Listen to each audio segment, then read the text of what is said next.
Hello friends, welcome back to my channel reuse kitchen. Reuse কিচেনে তোমাদের অনেক অনেক স্বাগতম। তো বন্ধুরা, আজকে আমি তোমাদের সঙ্গে একটা রেসিপি শেয়ার করতে চলেছি, যেটা হচ্ছে দই বড়া। দই বড়া আমাদের বাঙালির ভিতরে একটা ফেমাস ডিশ, যেটা যে কোনো উৎসবে, অনুষ্ঠানে বা কালী পুজো, দুর্গা পুজো, যে কোনো অনুষ্ঠানেই আমরা কিন্তু করে থাকি বা খেয়ে থাকি।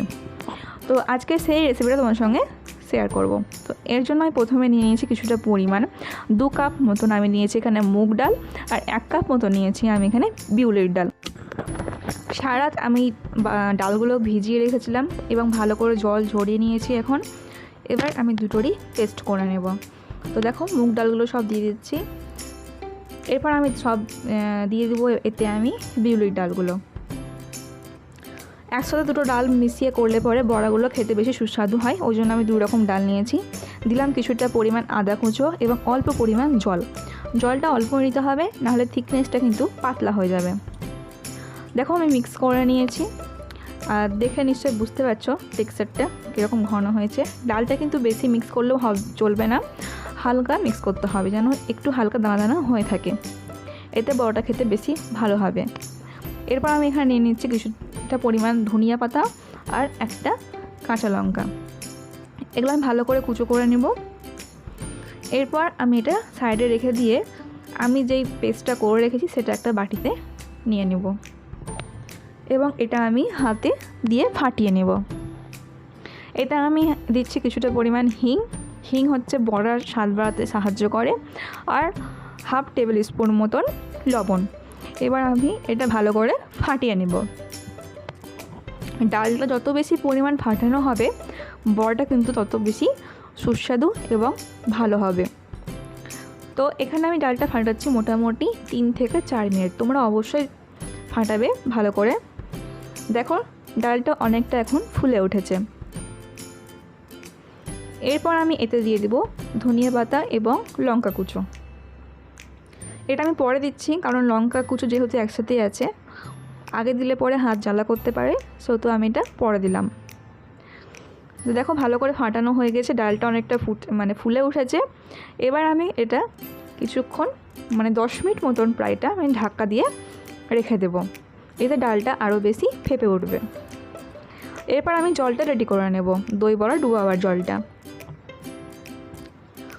তো দেখো, এটা আমি নিয়েছি কিছুটা পরিমাণ জল, নর্মাল টেম্পারেচার ওয়াটার, আর এখানে নিয়েছি 1/2 টেবিল স্পুন মতন লবণ। তোমরা চাইলে এতে চিনিও অ্যাড করতে পারো। এটা আমি রেখে দেব। এবার আমি বড়াগুলো তৈরি করে নেব। এবার দেখো, ডালগুলো আমি আবার একবার ফাটিয়ে নিলাম। এরপর আমি কড়াই এক সাইডে আমি তেল গরম করতে দিয়েছি, অল্প একটু দিয়ে দেখে নিলাম তেলটা আমার গরম হয়েছে কিনা। তেল গরম হয়ে গেলে একটা একটা করে বড়াগুলো আমাদেরকে ছেড়ে দিতে হবে। বড়াগুলোর সাইজ তোমরা তোমাদের মন অনুযায়ী করতে পারো। কেউ ছোট খেতে চাইলে ছোট করতে পারো, কেউ বড় খেতে চাইলে বড় সাইজও করতে পারো। আমি এখানে ছোট সাইজেরই করছি, কারণ ছোট সাইজগুলো দেখতে অনেকটা সুন্দর লাগে আর সার্ভ করতেও অনেকটা সুবিধে হয়। তো দেখো, আমি একবার করে নাড়াচাড়া করে নিলাম বড়াগুলো, আর এই বড়াগুলো আমাদেরকে হালকা ব্রাউনভাবে ভেজে নিতে হবে, আর গ্যাসের ফ্লেমটা কিন্তু অবশ্যই মিডিয়াম ফ্লেমে আমাদেরকে রাখতে হবে। তো দেখো, আমাদের ভাজা হয়ে গিয়েছে। এবার এগুলো আমি তুলে নেব। টিস্যু পেপার ব্যবহার করার কোনো প্রয়োজন নেই, এমনি তোমরা এটা ছেঁকে নিতে পারো।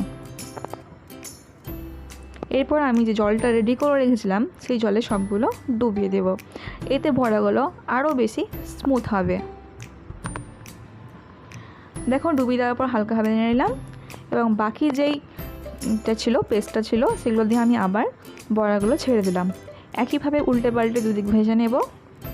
মিডিয়াম ফ্লেমে এই কারণে রাখতে হবে যাতে বড়াগুলো ভালোভাবে ভাজা হয়। দেখো, আবার একই পদ্ধতিতে আমি সবগুলো তুলে নিলাম এবং জলে আবার ডুবিয়ে দিব। জলে ডুবিয়ে রাখার পর এই বড়ার টেক্সচার কিন্তু আরও বেশি স্মুথ হবে আর ততই সফট হবে। এটা আমাকে রেখে দিতে হবে 10 থেকে 15 মিনিট ডুবিয়ে রাখতে হবে জলে। এই দেখো, 10-15 মিনিট পর আমি বড়াগুলো জল হালকা হাতে চিপে নিচ্ছি। এইভাবে হালকাভাবে চিপে না নিলে বড়াগুলো কিন্তু ভেঙে যাওয়ার ভয় থাকে, সেহেতু হালকাভাবে প্রেস করে জলগুলো ঝরিয়ে নিতে হবে, আর বড়াগুলো এতে হালকা একটু ড্রাই হয়ে যাবে। এভাবে একটা একটা করে সব বড়াগুলোই তোমরা তুলে নেবে। বড়াগুলো চাইলে তোমরা ফ্রিজে স্টোরেজ করেও রাখতে পারো, যে কোনো ডিশে তোমরা ব্যবহার করতে পারো। তো যেখানে আমি দহি বড়া করব সেখানে দেখো আমি কিছুটা পরিমাণ দই নিয়ে এলাম, যে পরিমাণ আমরা দই বড়া করব সেই পরিমাণ দই নিয়ে এলাম। এতে আমি অ্যাড করলাম কিছুটা পরিমাণ লবণ আর হাফ চামচ মতন চিনি। স্বাদ মতো লবণ চিনি দেওয়ার পরে এটা আমরা ভালো করে ফেটিয়ে নেব। তোমরা যত পরিমাণ ভালোভাবে এটা ফেটাতে পারবে ততই কিন্তু এটা বেশি স্মুথ হবে। দইটা যতভাবে বেশি ক্রিমি হবে ততই কিন্তু বড়াটা খেতে সুন্দর লাগবে। তো দেখো দইটা টেক্সচারটা দেখো, তোমার থিকনেসটা দেখো কি সুন্দর ক্রিমি হয়েছে। এবার এতে আমরা বড়াগুলো একটা একটা করে দিয়ে নেব। একটা একটা করে বড়াগুলো দিয়ে দেওয়ার পর এটা ভালোভাবে নাড়িয়ে নিতে হবে, হালকাভাবে নাড়িয়ে নিতে হবে। এটা তোমরা করার কিছুক্ষণ পরও তোমরা এটা সার্ভ করে খেতে পারো বা ফ্রিজে রাখার পরেও খেতে পারো। তো এটা তোমাদেরকে মিক্স করার পর অন্তত 10 মিনিট মতন ঢেকে রাখতে হবে যেন ভালোভাবে দইটা অ্যাবজর্ব হতে পারে।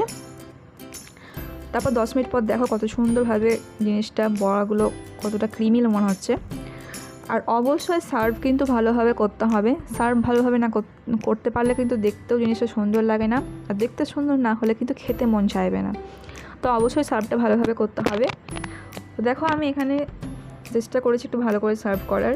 তো প্রথমে বড়াগুলো রেখে দিয়ে ওপর থেকে হালকাভাবে দইটা আমি ছিটিয়ে নিয়েছি।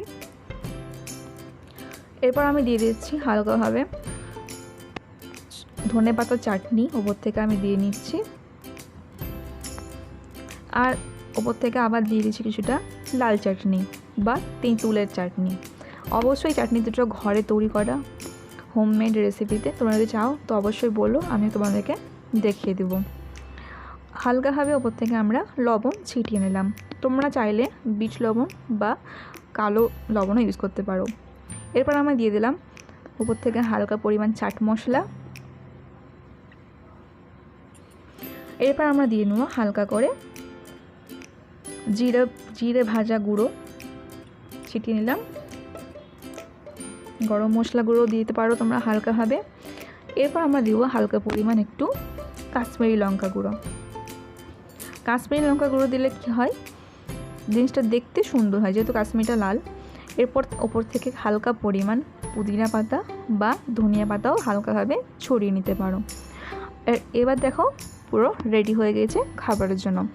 দেখতে কতটা পরিমাণ সুন্দর লাগছে। এই ডিশটা দেখতে যতটা পরিমাণ সুন্দর, খেতেও কিন্তু প্রচণ্ড সুন্দর। অবশ্যই তোমরা বাড়িতে একবার ট্রাই করে খেয়ে দেখো। আশা করি তোমাদের খুব ভালো লাগবে। তো বন্ধুরা আজ এই পর্যন্ত, দেখা হবে পরবর্তী ভিডিওতে। বন্ধুরা তোমরা যারা নতুন আর এই টাইপের ভিডিও আরও পেতে চাইলে অবশ্যই আমার চ্যানেলটিকে সাবস্ক্রাইব করো, লাইক কমেন্ট শেয়ার করো, আর সঙ্গে থাকো, পাশে থাকো। So friends, thanks for watching this video.